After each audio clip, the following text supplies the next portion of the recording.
Okay, let's try this again because this is basically just taking too long. So I'm going to get right back into it. Next question. I know that you're a computer engineer, and I was wondering what part of the job do you find most satisfying? What part of the job do I find most satisfying? I find it most satisfying to build up a system, an engine, whatever, from the bottom up and actually make it work. I think that's the most satisfying part of my job. Um, so yeah. Next question. If you could spend a day with any specific person from history, who would it be and why? It would have to be an inventor or a scientist or somebody who shared like my interest in kind of looking at the world and finding out what makes it tick. And I mean, I could go for Edison, I could go for Einstein, but I don't think I understand much of what he was saying anyway. But it would still be cool. Darwin would be cool. Benjamin Franklin, stuff like. But I think my personal favorite would be a person like Alan Turing, actually, who was a cryptographer. He was gay, which is not the reason I want to spend a day with him, in case you were wondering. But he was a very decent cryptographer, more than decent actually. Pivotal in solving the Enigma code during World War II. Yeah, I would definitely enjoy talking to him, but it would also be very fulfilling to talk to someone like Darwin or Edison or all those people. Anyway, next one. If you could, no, that was that. Why do you think I'm asking you this question?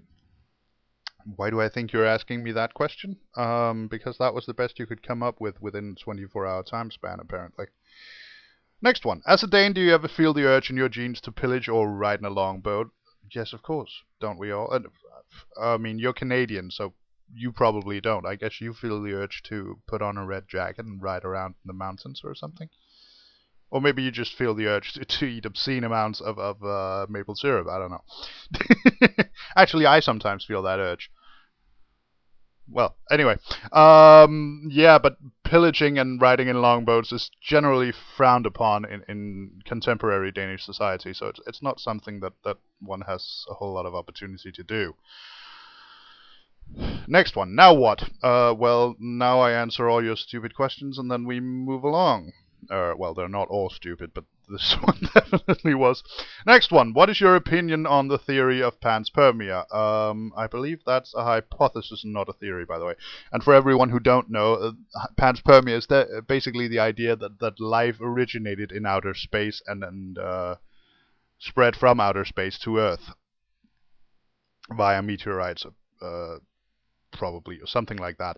And I think the main problem with panspermia is that, like intelligent design, it does not solve the problem. It merely moves it one step further away. Um,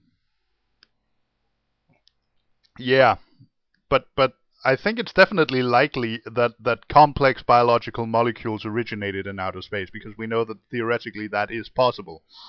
And but I lean towards the mostly Terran origin of life. I lean towards thinking that abiogenesis occurred in Earth's oceans because that just seems more plausible to me. I mean, the conditions, regardless of how you look at it, the conditions on Earth are more suited for life, for carbon-based life at least, than any conditions you will find in outer space, mostly. Um, but bacteria could theoretically survive in outer space, so it's not like I'm ruling out anything at this point. Yeah, that answers that, I think. Next one. Do you feel that America is in danger of becoming a theocracy? Do I feel that America is in danger of becoming a theocracy? Yes and no. I think America is closer to becoming a theocracy than it has been at any point in its history. Does that mean that I think the United States are likely to become a theocracy within the foreseeable future? No, I don't think so. I think that right now many Americans are doing their utmost to make sure that does not happen, and I think as long as they keep doing that, it won't happen. But things could change and could change quickly. So I won't rule it out, and I definitely think that fighting the idea or the people who are trying to make a theocracy out of the United States of America is necessary. Definitely. Yeah, next question. I'm sure you're not following the race like I do, but who do you think is the best candidate for US president? I believe I've already answered that in full, so next one. When speaking to Christians, when I mention the violence and cruelty of certain passages of the Bible, they often just say, but the New Testament is different. Jesus loves us. He never kills anybody, and so on. Not being a Bible expert, I have only a few arguments, nothing really good, so I'd like your thoughts about that. My thoughts about that can be pretty much summed up in one word. Bullshit. They're claiming that their God is omniscient, omnipotent, omnibenevolent, omnipresent, and perfect. This means their God does not change his mind at any point whatsoever. Therefore, when God says it is the right thing to kill person X or these however many people or the firstborn of Egypt or the entire world's population except Noah and his family or whatever, that is what God says, and that still holds. And claiming that that has changed in any way because of what Jesus did or didn't do is simply ignorance and willful denial of the truth, or what would be the truth if the Bible had anything to do with actual history, which pretty much is not the case. But anyway, that's my opinion of that. It's bullshit, plain and simple. There's not much more to say about that. God doesn't change his mind. End of story. Next one. How many theists have subscribed to your channel and corresponded with you regularly? Or in other words, do you think that your videos have any impact to moderate believers? That's actually several questions, but how many theists have subscribed to my channel? I don't know. I don't keep up with every single subscriber I get, I must admit. Not any longer. I did in the beginning, but not these days. How many theists have corresponded with me regularly? A few. Define regularly. But I have corresponded with a few theists, mostly Muslims who've been quite busy threatening me with hellfire and damnation, and when they weren't threatening me with bodily harm. But a few moderate believers as well, which is pretty nice. It's always nice to get a mail that doesn't threaten to kill me, so I enjoy that.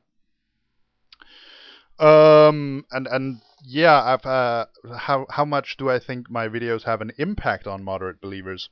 I don't know. I know that some of them watch it, and I know that I have definitely made some of them think. Whether I have convinced anyone is a different matter altogether, and I don't think that is the case. But yeah, they definitely have an impact.